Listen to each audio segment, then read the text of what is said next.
तेल या टॉपिककडे मला यायचंय. हा हा कारण इतके मार्केटमध्ये तेल आता अवेलेबल आहेत. कोणी म्हणतं आमच्या ह्याच्यात बदाम आहे, कोणी म्हणतं आवळा आहे. तर घरच्या घरी काही घरचे आयुर्वेदिक इन्ग्रेडियंट्स टाकून असं कुठलं आपण तेल बनवू शकतो का, की जे आपण रोज लावल्यानंतर खूप फायदा होईल त्याचा? अगदी घरच्या घरी तुम्ही तेल बनवू शकता. तुम्ही व्हर्जिन कोकोनट ऑइल आणू शकता. त्या ऑइलमध्ये तुम्ही जास्वंदाची फुलं टाकून ठेवू शकता किंवा त्याच्यानंतर आवळा आहे, हिरडा आहे, जटामांसे आहे, निरगुंडे आहे. ओनियन ऑइल आता खूप मार्केटमध्ये खूप, फेमस खूप. आहे. कांद्याच्या रसापासून पण तुम्ही त्याच्यामध्ये रस टाकून पुन्हा उकळून ते तेल बनवू शकता. पण तरी माझा एक प्रश्न आहे सर तुम्हाला सगळ्यांना घरी का तेल बनवायचं असतं? आम्ही लोक आमचं आयुष्य घालवतोय, रिसर्च करतोय आणि बेस्ट ऑइल तुमच्यासाठी, तुमच्या चांगल्यासाठी शोधून काढतोय आणि प्रत्येकाला आपलं घरगुती तेल बनवायचं असतं. तुमचा प्रश्न म्हणजे अगदी उद्या साहजिक तुम्ही आहे. म्हणणार सर घरच्या घरी अपेंडिक्स काढून मिळेल का, घरच्या घरी ऑपरेशन काय आम्हाला करायला मिळेल का? मग तुमचं एखादं छान तेल सजेस्ट करा आम्हाला.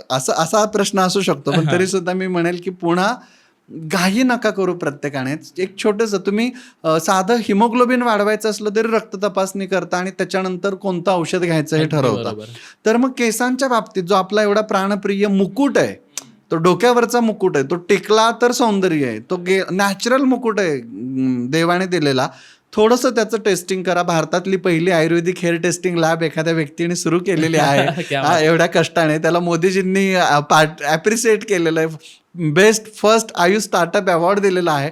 तर मला असं वाटतंय की एक छोटीशी टेस्ट आपण केली गेली पाहिजे आणि मग आपलं वातज केस आहेत, पित्तज केस गळणे का कफज आहे हे शोधून किमान आपण जर केशायू तेल आहे, हेअर ऑइल आहे आपलं वन ऑफ द बेस्ट, ट्रायरेज ऑइल आहे. ट्राय म्हणजे तिन्ही दोषांवरती जाणारं असं आपण कॉमन सगळ्यांसाठी यूज होणारं पण ऑइल वापरू शकता आणि त्याने नक्की आपल्याला केस गळण्यात खूप चांगला फायदा होणार आहे. बरोबर. नाही आणि मी पण तुमच्या ह्याची रिओढीन पुढे. हां. कारण केस डोक्यावर टिकावे हे सगळ्यांनाच वाटत असतं. पण मला वाटतं की खूप कॅज्युअली घेतो आपण केसांची हे. कारण अतिपरिचयात अवज्ञा. करेक्ट.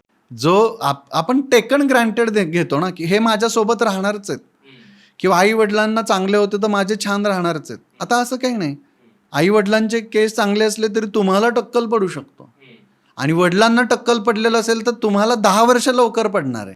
बर. कारण तुम्ही काळजी नाही घेत आहात. ओके. वडिलांच्या वयाला पडलं तर इट्स ओके, पण तुम्हाला जर 10-15 वर्ष लवकर पडतंय तर तुम्ही कमीत कमी 15 वर्ष डिले तर करू शकता काळजी घेऊन.